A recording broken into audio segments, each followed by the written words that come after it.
أعوذ بالله من الشيطان الرجيم. بسم الله الرحمن الرحيم. شروع کوم پنوم د الله چې بخون کې مهربان دی. الف لام میم. آیا د خلکو دا خیال دی چې هغوی با بس په دومره وینا پرې خو دي شي چې مونږه ایمان راوړو او هغوی با نازمایل کیږي؟ حالکه مونږه هغه ټول خلق ازمایل دي کم چې د دوی نه مخکې تیر شوی دي. الله خو با ضرور دا ګوري چې رښتینی څوک دي او دروغجن څوک دي. او کم خلق چې بدکارونه کوي آیا دا غوی دا خیال دی چې هغوی بګنی زمونږ نه وړاندې شي؟ ډیر غلط حکم دی کم چې هغوی لګوي. څوک چې د الله سره د ملاقات امید لري نو پکار دی چې هغوی ته دا خبره معلومه شي چې د الله مقرر کړی شوی وخت خامخا راتلونکی دی او الله هر څه اوري او په هر څه پوهه دی. او هر څوک چې مجاهده کوي نو د خپل خېګړې د پاره کوي. الله یقینا د مخلوقاتنا بے نیاز دی. او کوم خلکو چې ایمان راوړو او نیک عمل وکړو داغوی بدیانی با مونږه داغوی نه لری کړو او هغوی لبا داغوی د بهترینو عملونو جزا ورکړو. مونږه انسان ته هدایت کړی دی چې د خپل مور او پلار سره نیک سلوک کوي، لیکن کچری هغوی پتا باندې زور واچوي چې ته زما سره څوک داسې معبود شریک کړه چې هغه ته زما د شریک په حیثیت سره نه پیژنې، نو داغوی خبره ممنه. خاص هم ماته به تاسو ټول واپس راځئ، بیا زبمو دا کارونه خبروم کم چې تاسو کوئ. او کوم خلکو چې ایمان راوړي وي او نیک عملونه کړی وي هغوی به مونږه ضرور په صالحانو کې داخلو. په خلکو کې ځینې داسې دي چې وایي چې مونږه په الله ایمان راوړو، خو کله چې د الله په معاملې کې هغه لا تکلیف ورکړي شو نو هغه د خلکو راوستلې ازمیخ د الله د عذاب پشانو غنو. اوس کچری د الله د طرف نه فتح او امداد راغې نو دا سړی بوایي چې مونږه خو تاسو سره وو. آیا د مخلوق د زړونو حال الله ته معلوم نه دی؟ او الله خو به ضرور دا معلوموي چې ایمان راوړونکي خلک څوک دي او منافقان څوک دي. دا کافران خلق مؤمنانو توایي چې تاسو زمونږ د طریقو پیروي وکړئ او تاسو خطاګانی با مونږه په خپل ذمہ واخلو. حالکه هغوی داغوی د خطاګانو نه هیڅ سیز هم په خپل ذمہ اغستون کې نه دي. هغوی بالکل دروغ وایي. هو هغوی به ضرور خپل پیټي هم اوچتوي او د خپل پیټو سره نور ډیر پیټي هم. او دا دوی چې کم دروغ جوړوي د قیامت په ورځ به یقینا د دوی نه د دې تپوس کیږي. مونږه نوح علیہ السلام داغو قوم ته ولېګو او هغه 50 کم زر کاله داغوی په مینس کې ژوند تیر کړو. اخر دا چې هغوی طوفان را ګیر کړل په دا حال کې چې هغوی ظالمان وو. بیا مونږه نوح علیہ السلام او کشته والا بچ کړل او هغه مو د ټول دنیا د پاره د عبرت نخه جوړ کړه.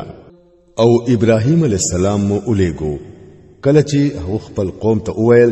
د الله بندگی وکړئ او داغونه ویریږئ، دا تاسو د پاره بهتره ده که تاسو پوهیږئ. تاسو چې الله پرېږدئ او د کم چا عبادت کوئ هغه خو تش بوتان دي او تاسو د ځان یو دروغ جوړوئ. په حقیقت کې د الله نه سیوا تاسو چې د چا عبادت کوئ هغه تاسو له د رزق درکولو هیڅ اختیار نه لري. د الله نه رزق غواړئ او داغو بندگی کوئ او داغو شکر وباسئ، هم هغه ته به تاسو واپس کیږئ. او که دروغ غنئ نو تاسو نه مخکې ډېر قومونو دروغ غنل دي او پر رسول باندې د صفا پیغام رسولو نه سیوا بل هیڅ ذمہواری نشتا. آیا د خلکو هډو چرته لیدلی نه دي چې الله څنګه په اول ځل مخلوق پیدا کوي بیا څنګه هغه دوباره پیدا کوي؟ یقینا دا دوباره پیدا کول خو د الله د پاره ډیر آسان دي. دوی ته وایا چې پزمکه کې وګرځي او وګورئ چې هغه څنګه په اول ځل مخلوق پیدا کړي دي، بیا به الله په دویم ځل هم ژوند ورکړي. بهشکه الله په هر څه قادر دی. چې چاله خوخوي هغه له سزا ورکوي او چې پچای خوخوي په هغه رحم کوي. هم هغه ته به تاسو ټول واپس ورځئ. تاسو نه پزمکه کې عاجزه کوون کیای او نه په اسمان کې، او د الله نه بچکون کې یو سرپرست او مددگار ستاسو د پاره نشتا کوم خلکو چې د الله د آیاتونو نه او داغه د ملاقات نه انکار کړي دي هغوی زما د رحمت نه ناامید شوي دي او داغوی د پاره دردناک سزا ده بیا د ابراهیم علی السلام د قوم جواب د دین سیوا بل هیڅ نه وو چې وی ویل چې د اوجنه یا د اوس وزوي اخر دا چې الله هغه د ور نه بچ کړو یقینا پدې کې نه خدي د هغه خلکو د پاره چې هغوی ایمان راوړون کې دي او هغه ویل تاسو خو په دنیا کې د الله پځه بوتان ځان لا په خپل مینس کې د مين ذریعہ جوړ کړی دا لیکن د قیامت په ورځ با تاسو د یو بل نه انکار کوئ او په یو بل با لعنت وایي او ور بستاسو د اوسېدو ځای او هیڅوک بستاسو مددگار نوي په هغه وخت کې لوط علیہ السلام هغه اومنو او ابراهیم علیہ السلام ویل زه خپل رب طرف ته هجرت کوم بشکا هغه زبردست او حکیم دی او مونږه هغه لا اسحاق او یعقوب علیہ السلام غوندي اولاد ورکړل او داغه په نسل کې مو د پیغمبرای او د کتاب سلسله جاری وساتله او هغه لمو په دنیا کې داغه اجر ورکړو او په آخرت کې با هغه یقینا په صالحانو کې وي او مونږه لوط علیہ السلام اولېګو سو وخت چې هغه خپل قوم ته وویل تاسو خو د بهایي هغه کار کوئ چې هغه تاسو نه مخکې په ټوله دنیا کې هیڅ نه دی کړي آیا تاسو حال داده چې نارینه ول ورځي او لار شو کوي او په خپل مجلسونو کې بد کارونه کوي نو داغه د قوم سره د دین سیوا بل جواب نه وو چې وی ویل راول د الله عذاب کته رښتینی لوط علیہ السلام ویل اے زما ربا د دې مفسدانو خلکو په مقابله کې زما امداد وکړه او کله چې زمونږه استادو ابراهیم علیہ السلام له زیره ویوړو نو هغه ورته ویل مونږ د دې کلی خلک هلاکول غواړو بشکا د دې کلی خلک سخت ظالمان شوي دي ابراهیم علیہ السلام ویل هل ته لوط علیہ السلام موجود دی هغه ورته ویل مونږ ته خپته ده چې هل ته څوک دي مونږ به هغه او داغه کور والا بچ کړو سیوا داغه د خزینه داغه خزا پرستو پاتې کېدونکو کې دا بیا چې کله زمونږه استازي لوط علیہ السلام ته ورغلل نو هغه داغوی په ورتلو سخت پریشان شو او زړی تنگ شو هغه ورته وویل مې یریګا او ما غم کوا مونږ بتا او ستا کور والا بچ کړو سیوا ستا د خزینه چې هغه پرستو پاتې کېدونکو کې دا مونږ د دې کلی په خلکو باندې د اسمان نه عذاب نازلون کیو په سبب د هغه فسق چې دوی کوي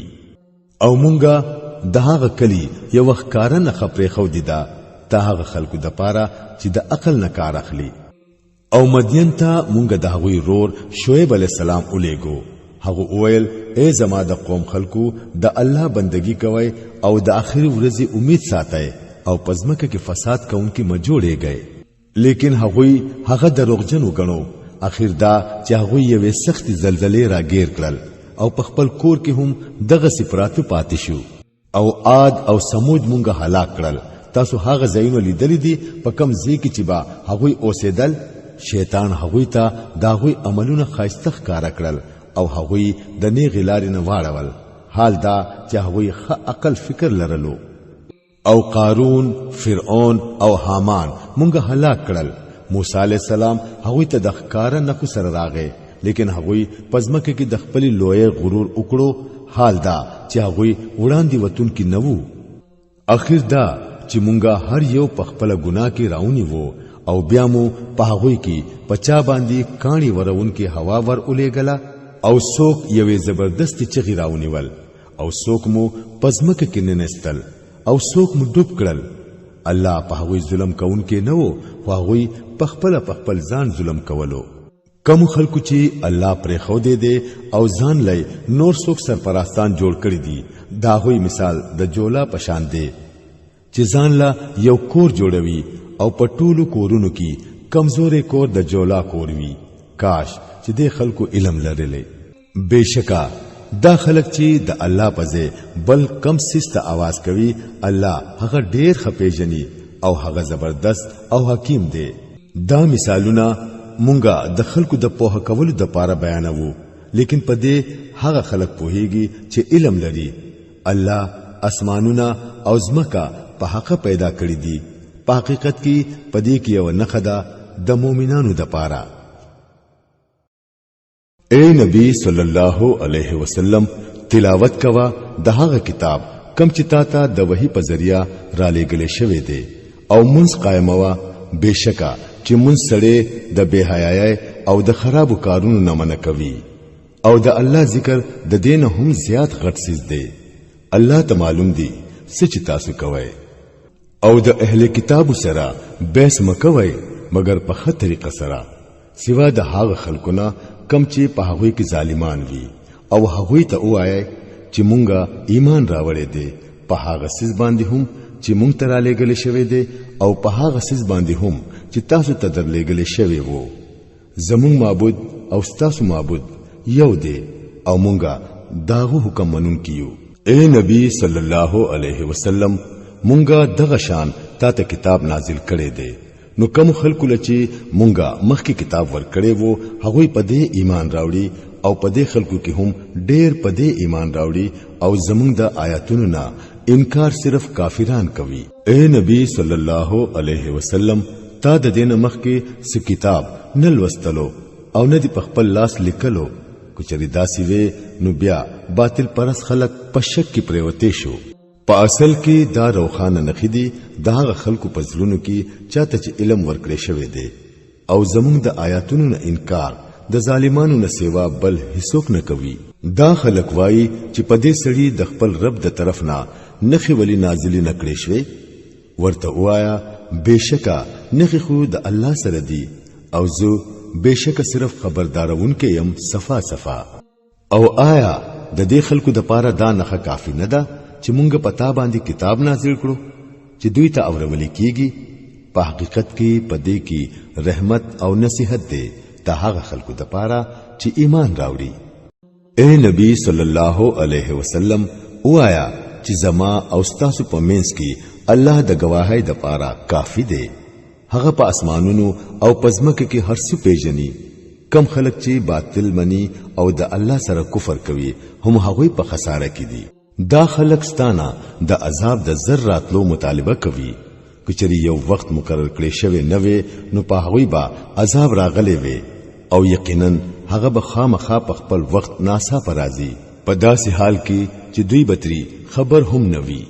دوی ستانه د عذاب د ذراتلو مطالبه کوي حالکه دوزخ دا کافران په ګیره کې اغستل دي او دوی ته په پته ولګي په هغه ورځ کله چې عذاب په دوی باندې د برن هم را خوشي او د خپو د لاندې نه هم او وبوي چې اوس کوي مزه د هغه عملونو کم چې بتاسو کول اے زما بندگانو چې ایمان مراوړې دي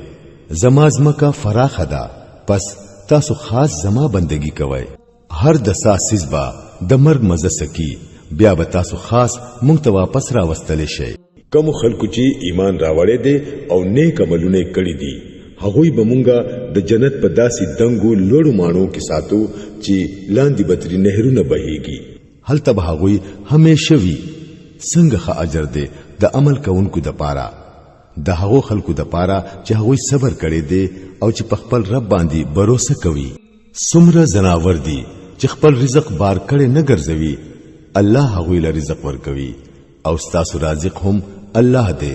هغه هر څه اوري او په هر څه پوهه دی کته د دې خلکو نه تپوس وکړي چې زمکا او اسمانونه چا پیدا کړی دي او نور او سپوږمۍ چا تابع کړی دي نو ضرور به وایي چې الله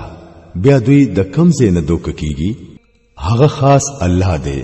چې په خپل بندگانو کې په خپل خوخه چاله رزق فراخه کوي او چاله تنګوي یقینا چې الله په هر څه په دی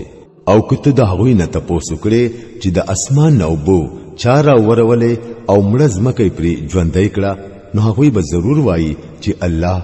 ورته وایا الحمدلله لیکن اکثر خلک پوهیږي نه او د دنیا دا ژوند بل هیڅ نه دی بس یو لوبه ده